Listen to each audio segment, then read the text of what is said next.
नमस्कार. ठरलं तर मग ह्या मालिकेमध्ये आज आपण पाहत आहोत अस्मिताचं मन जरा हलकं व्हावं, तिने आनंदी राहावं त्याच्यासाठी आपली सायली नेहमीच प्रयत्न करत असते. तसं आजही ती तिला बाहेर गार्डनमध्ये घेऊन येते. तिथे गप्पा गोष्टी होत असतात. तिचं मन कशातच लागत नाही. ती म्हणत असते आपण घरात जाऊया का, पण सायली म्हणते थांबा मी तुमच्यासाठी काहीतरी आणलंय.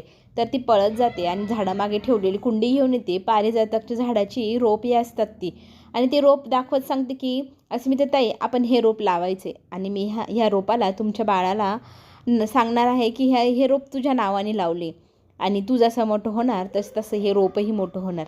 आपल्याला आठवण असणार की बाळ आणि हे रोप हे दोन्ही सोबतच लावलेले आहे.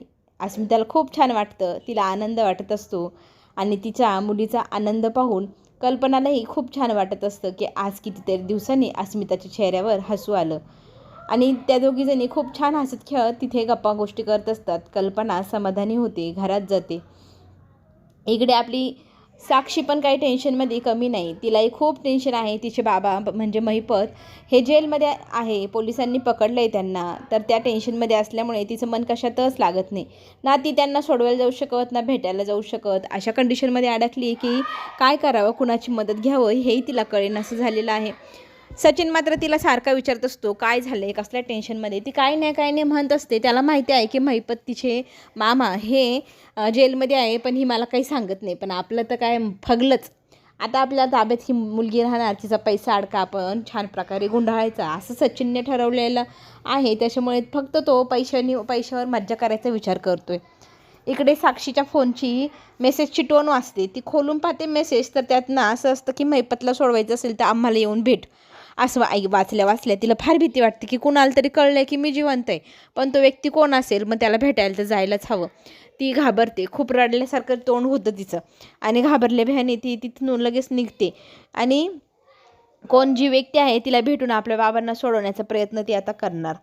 इकडे मात्र कल्पना आणि आजी गप्पा मारत असतात की इतके सण येऊन गेले, आता तर संक्रांतीचा सण पण आला आणि संक्रांतीला काहीतरी करायला हवं. तितक्यातच समोरून अस्मिता आणि सायली येते. दोघीजणी छान गप्पा गोष्टी करत असतात. सायली म्हणते मी यांना खोलीत आरामाला ठेवून बसवून येते. तोपर्यंत मग आजी आणि कल्पना गप्पा मारत बसलेले असतात. कल्पना म्हणते बघा ना, आपण ह्या मुलीला किती वाईट म्हणायचो आणि आपल्याला असं वाटायचं तन्वी ही आपल्या घरासाठी चांगली मुलगी आहे. पण आजीही म्हणते आपला पहिल्यांदा ना असं झालं आहे की अंदाज चुकला आहे. खरंच तन्वीपेक्षा सायली कितीतरी पटींनी चांगली आहे, आपल्या ह्या घराला सून म्हणून शोभणारी आहे. तिचं कोड कौतुक कधी आपण केलंच नाही. तर आजीला आता एक युक्ती सुचली आहे की संक्रांतीचा सण आला आहे, तिच्या आजपर्यंत आपण संक्रांत कधी केलीच नाही. भलेही तिच्या लग्नाला 2 वर्ष होऊ दे, 1 वर्ष होऊ दे, पण तिचं कौतुक व्हायला हवं होतं. पण आता आपण करूया. तर आता इथे मस्त छान प्रकारे आपण तिची संक्रांतीची तयारी सुरू करूया असं म्हणत आजीने छान प्लॅन तयार केलेले आहे संक्रांतीचे. इकडे महिपतला भेटण्यासाठी अर्जुन गेलेला असतो. अर्जुन आता त्याला साम दाम दंड भेद सगळं काही वापरून प्रयत्न करत असतो विचारण्याचा की सांग बाबा तुला सुपारी देणारी व्यक्ती कोण होती. जर तू हे सगळं कबूल केलं तर मी तुझी जी काही शिक्षा असेल ती कमी करण्याचा प्रयत्न करेल. फक्त मास्टर माइंड कोण आहे त्याचं नाव सांगा मला. पण इथे तू विचार करतोय की ह्या नागराजचं नाव सांगून द्यावं का. सांगून जर दिलं त्यांनी जर माझ्या मुलीला काही केलं तर ही पण भीती आहे त्याला. त्याच्यामुळे तो विचार करतोय नाव सांगू की नको सांगू. इथे मात्र अर्जुन मात्र सगळे प्रयत्न करतोय की कुठल्या ना कुठल्या कारणाने त्याला आपण तयार करावं. गोड गोड बोलून पाहिलं आणि थोडंसं रागावून पण पाहिलं, घाबरवून पण पाहिलं, पण काही केल्या माहीत पण त्याचं नावच कबूल व्हायला तयार नाही आहे. तरी ते आता चिडलेला अर्जुन म्हणतो बघ मी तुला सक्त अशी एकदम कठोर शिक्षा मी द्यायला सांगेल न्यायालयात. आणि तो फाईल उचलून जेव्हा फिरतो ना त्यावेळेला महिपत म्हणतो थांब. मग पुन्हा एकदा अर्जुन थांबतो आणि फाईल खाली ठेवून विचारतो बोल काय म्हणणं आहे. तर महिपत म्हणू लागतो की मी जे काही काम केलं आजपर्यंत ते एकदम प्रामाणिकपणे केले. सुपारी घ्यायचो मी सुपारी घेऊनच ते काम केलेलं आहे. माझी आणि रविराजची काही दुश्मनी नाही आणि त्याचा आरोप त्याचं काही जी शिक्षा असेल ती मी का सहन करू, मी नाही घेणार ती शिक्षा. आणि मग इथे अर्जुन त्याच्यासमोर जाऊन पुन्हा विचारू लागतो मग तुला काय माहिती ते तरी सांग, तुला सुपारी देणारी व्यक्ती कोण होती, तिचं नाव तरी सांग. आता इथे त्याला आठवतं की आपल्याला नागराजने धमकी दिलेली. मग तो 2 मिनिटासाठी शांतच होऊन जातो.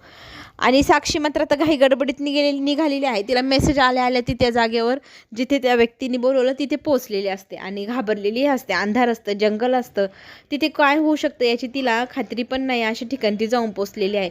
त्यातली त्यात ती एकटीच गेलेली आहे. इथे मैपत आता विचार करतोय की नाव सांगू की नको सांगू. जर मी नाव सांगितलं माझ्या लेकराला म्हणजे साक्षीला काही झालं तर, तिचं जीवावर बेतलं तर. आता तो तर अडकलाय जेलमध्ये आणि बाहेर जो नागे आहे तो मोकाट आहे, तर तो काहीही करू शकतो. त्याने धमकीच दिलेली आहे की साक्षीला मी मारून टाकेल. त्याच्यामुळे त्याला ती एक भीती.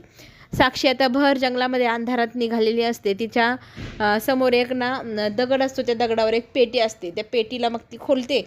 त्या पेटीतनं एक कागद बाहेर येतो. त्याच्यामध्ये लिहिलेलं असतं की थांब इथे. मग ती थांबते. थांबल्यानंतर आजूबाजूला पाहते तर काय, तिथे आग पण लागलेली असते. ती खूप घाबरते. धुराने तिला बेचैन होतं. सगळं धूर तिला श्वास घ्यायलाही त्रास होत असतो. आणि हा आपला नागोबा छान प्रकारे लांबून शूटिंग काढत बघत बसलेला असतो. इथे साक्षी घाबरली असते, भेदरलेली असते. बघता बघता तिला श्वास गुदमरतो आणि ती खाली झपकन पडते. खाली पडलेली बेशुद्ध अवस्थेतली साक्षी आणि हा शूटिंग काढत उभा असलेला नागोबा मस्त मजा घेत असतो. पटकन तो व्हिडिओ तो सेंड करतो हवालदाराला सांगतो की हा व्हिडिओ महिपतला दाखव आणि मी तुला हवी तेवढी रक्कम देतो. आता महिपतलाच नुसतं फोनची रेकॉर्डिंगच दाखवायची एवढी पैसे भेटताय म्हटलं. हवालदार तर लगेच तयार झाला आणि लगेच तो महिपतला पाणी देण्याच्या निमित्ताने आतमध्ये जातो. महिपतला ती व्हिडिओ शूटिंग दाखवू लागतो की तोंड जर उघडलास ना तर तुला ह्या सगळ्या गोष्टींचं आठवण करून द्यायला हा व्हिडिओ. त्यात दिसतंय की आपली मुलगी एवढी घाबरली आहे, आगीच्या लोटात उभी आहे, बिचारी बेशुद्ध पण पडली. आता इथे महिपत खूप घाबरतो. माझ्या लेकराला प्लीज काही करू नका म्हणू लागतो. हवालदार कानात सांगतो की तुम्हाला निरोप आला आहे की तुम्ही तुमचं तोंड उघडायचं नाही तर तुमचं लेकरू तिकडे जाईल सुळावरती. आता तिथे अर्जुन येतो, विचारतो. अर्जुनला आता तो नाव सांगणार होतं पण पुन्हा एकदा तो नाव सांगत नाही, कारण नागराज त्याच्या मुलीला मारू शकतो. नागराज मनातल्या म्हणतो माझा जीव गेला तरी चालेल पण माझ्या साक्षीचं काही बरं वाईट व्हायला नको. त्यामुळे त्याने तोंड बंदच ठेवले. इथे सायलीला संक्रांतीबद्दल सगळी माहिती आजीने आणि कल्पनाने सांगितलेली असते. कार्यक्रम मोठा करायचा, जंगी करायचा. सायली म्हणते सुमन काकू तर सापडलेले नाही ना, असं कार्यक्रम करणं मला काही योग्य वाटत नाही. पण आपण प्रत्येक गोष्टीतून चांगल्या गोष्टी पाहायला हव्यात की नाही. आपण आता अस्मितासाठी हा कार्यक्रम करूया. तुझीही कधी कोडकौतुक झालेली नाही तेही आपण करू आणि सुमंत सापडेलच ना कधी असं म्हटल्यानंतर सायली म्हणते तुमच्या दोघींच्या इच्छेखातर मी तयार होते, बाकी माझं काही नाही. तुमची जी काही इच्छा असेल तसं. आता संक्रांत करायची म्हणजे काय, पतंग उडवायची. अर्जुन तिथे येतो आणि म्हणतो तर तिथं आपण दरवर्षीच करतो ना, दरवर्षी संक्रांतीला पतंग तोडवतो, एन्जॉय करतो, अजून काय करायचं असतं. आजी म्हणते पाहिलं नाही, हे विदेशात शिकलेले लोकांना काही माहीत नाही संक्रांतीचं. आता हलव्याचे दागिने खायचे असतात, ते घालायचे कशाला म्हणून अर्जुन नकार देत असतो. सगळेजण फिदी हसू लागतात. अर्जुनची झालेली फजितीनं अर्जुनच्या इतक्या साल्या आलेल्या आहे. त्या म्हणतात जिजू आता आम्ही तुम्हाला नटवणार थटवणार, तुम्ही काही करायचं नाही. पुढच्या भागात आपल्याला एकदम मस्त असा एपिसोड पाहायला मिळणार आहे, कारण आता इथे सुमनची बातमी सायली आणि अर्जुनला मिळणार. चला तर मग आपण पुन्हा भेटू. धन्यवाद.